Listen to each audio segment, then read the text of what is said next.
আসসালামু আলাইকুম সুপ্রিয় অষ্টম শ্রেণীর শিক্ষার্থীরা, আশা করি ভালো আছো।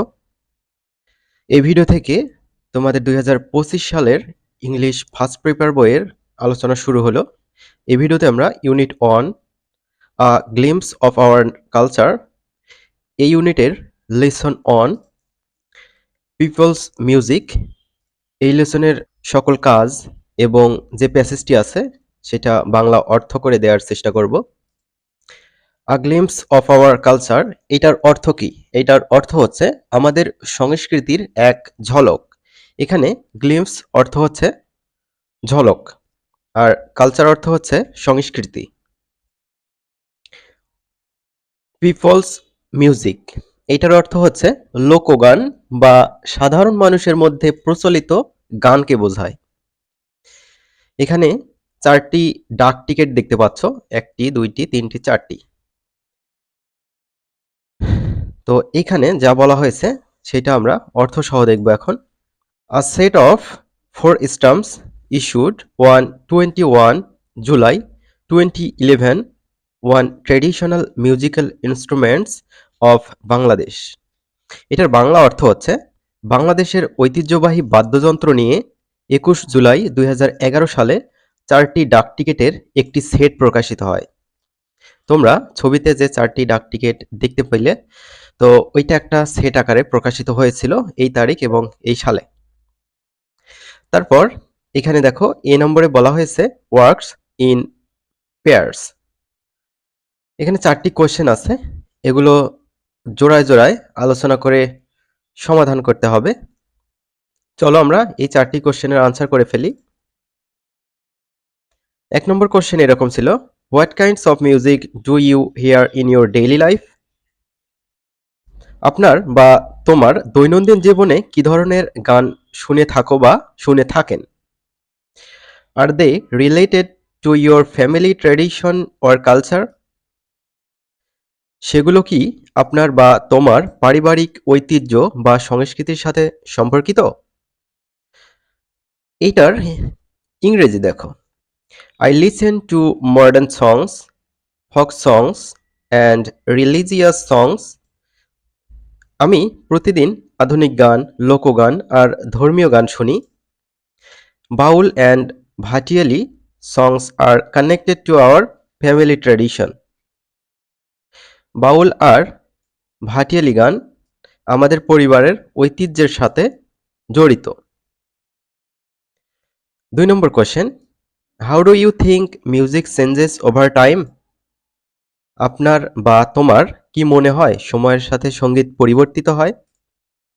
Does it stay the same or does it evolve with people's lifestyle? এটি কি আগের মতোই থাকে নাকি মানুষের জীবনধারার সাথে পরিবর্তিত হয়? এটার উত্তর হচ্ছে মিউজিক চেঞ্জেস ওভার টাইম। সময়ের সাথে সঙ্গীত বদলায়। It becomes modern with changes in lifestyle and technology. মানুষের জীবনযাপন আর প্রযুক্তি পরিবর্তনের জন্য গানও আধুনিক হয়ে যায়। 3 নম্বর কোশ্চেন এরকম ছিল, can you think of any traditional instrument you have seen or heard about? আপনি বা তুমি কি কোনো ঐতিহ্যবাহী বাদ্যযন্ত্রের কথা জানেন বা শুনেছেন? তো এখানে জানেন বা শুনেছেন এরকম না হয়ে এখানে যেহেতু তোমরা ক্লাস 8 এ পড়ো, ছোট, তো জানো বা শুনেছো এরকম হবে হয়তো। দেখো, what materials do you think they are made from? সেগুলো কি দিয়ে তৈরি বলে আপনি বা তুমি মনে করেন বা মনে করো? এটার উত্তর হচ্ছে I know ektara, dotara and dhol. They are made of wood, leather and strings. আমি একতারা, দোতারা আর ঢোল দেখেছি, এগুলো কাঠ, চামড়া আর তার দিয়ে তৈরি। এখানে স্ট্রিংস মানে হচ্ছে তার বোঝাচ্ছে। 4 নম্বর question, why might certain types of music become less common as people move from villages to cities? কেন কিছু ধরনের সঙ্গীত গ্রাম থেকে শহরে গেলে কম প্রচলিত হয়ে যায়? এটার উত্তর, when people move to cities they prefer modern songs শহরে গেলে মানুষ আধুনিক গান পছন্দ করে। Traditional music becomes less common due to fewer opportunities to hear it. ঐতিহ্যবাহী গান শোনার সুযোগ কমে যায়। তো এই হচ্ছে 4টি কোশ্চেনের উত্তর। আশা করি তোমরা এই কোশ্চেনগুলোর উত্তর বুঝতে পেরেছো। এর পরবর্তী এখানে আমরা একটা প্যাসেজ দেখতে পাচ্ছি। বলা হচ্ছে read the text and answer the following questions. এই টেক্সটটি পড়তে হবে। পড়ার পর নিচে কিছু কোশ্চেন আছে। এখানে 4টি আবার কোশ্চেন দেখতে পাচ্ছ। এই কোশ্চেনগুলোর আনসার করতে হবে। তো চলো আমরা এই প্যাসেজটি বাংলা অর্থ সহকারে পড়ে ফেলি। তোমরা পরবর্তী ভিডিওগুলো পেতে চ্যানেলটি সাবস্ক্রাইব করে রাখবে। People's music also known as folk music. এখানে মানুষের সঙ্গীত না বলে তোমরা সাধারণ মানুষের মধ্যে প্রচলিত গানকে বোঝাবা, যা লোকসঙ্গীত নামেও পরিচালিত। Consist of tunes, lyrics and knowledge passed down orally for generations. সুর, কথা এবং প্রজন্মের পর প্রজন্ম মৌখিকভাবে সংরক্ষিত জ্ঞান নিয়ে গঠিত। Over time this music has evolved closely tied to the way people leave. সময়ের সাথে সাথে এই সঙ্গীত পরিবর্তিত হয়েছে এবং এটি মানুষের জীবনের সাথে ঘনিষ্ঠভাবে সম্পর্কিত। Our agriculture, food, ecology, season and rituals are all reflected in these songs. আমাদের কৃষি, খাদ্য, প্রকৃতি, ঋতু এবং আচার অনুষ্ঠান সবকিছুই এই গানগুলোর মধ্যে প্রতিফলিত হয়। পল্লীগীতি, ভাটিয়ালি, জারি সারি, গাম্ভীরা, লালন গীতি, পালাগান and the songs of Hason রাজা all embody the self-expression of the people. পল্লীগীতি, bhatiali, jari sari, gambhira, Lalon গীতি, পালাগান এবং হাছন রাজার গান মানুষের আত্মপ্রকাশের প্রতিনিধিত্ব করে। অ্যাজ দ্য ল্যান্ডস্কেপ চেঞ্জ, অর্থাৎ যেমনটা ভূমির দৃশ্যপট পরিবর্তন হয় বা পরিবর্তিত হয়, দি মিউজিক শিফট টু, তেমনি সঙ্গীত পরিবর্তন বা পরিবর্তিত হয়। In the hill tracts you encounter music with the same role but expressed in the diverse languages of the ethnic communities. পাহাড়ি এলাকায় আপনি একই ভূমিকা পালনকারী সঙ্গীত পাবেন, কিন্তু তা বিভিন্ন জাতিগত সম্প্রদায়ের ভাষায় প্রকাশিত হয়। The instruments used for folk music are crafted from materials found in the surroundings. Animal skin, bamboo, and calabash are common examples. লোকসঙ্গীতে ব্যবহৃত বাদ্যযন্ত্রগুলো তৈরি করা হয় স্থানীয় উপকরণ দিয়ে, যেমন পশুর চামড়া, বাঁশ এবং লাউ। The sounds they produce are deeply connected to the land they come from. এ ধরনের বাদ্যযন্ত্র থেকে যে শব্দ উৎপন্ন হয় তা তাদের ভূমির সাথে গভীরভাবে সম্পর্কিত। নেক্সট প্যারায় চলে আসলাম। As people migrate to cities and villages transform, these traditional tunes are slowly fading. যখন মানুষ গ্রাম থেকে শহরে স্থানান্তরিত হয় তখন এই ঐতিহ্যবাহী গানগুলো ধীরে ধীরে হারিয়ে যেতে থাকে। However, folk music still finds its place in mainstream films and music albums. তবে লোকসঙ্গীত এখনো মূলধারার চলচ্চিত্র ও সঙ্গীত অ্যালবামে তার জায়গা ধরে রেখেছে।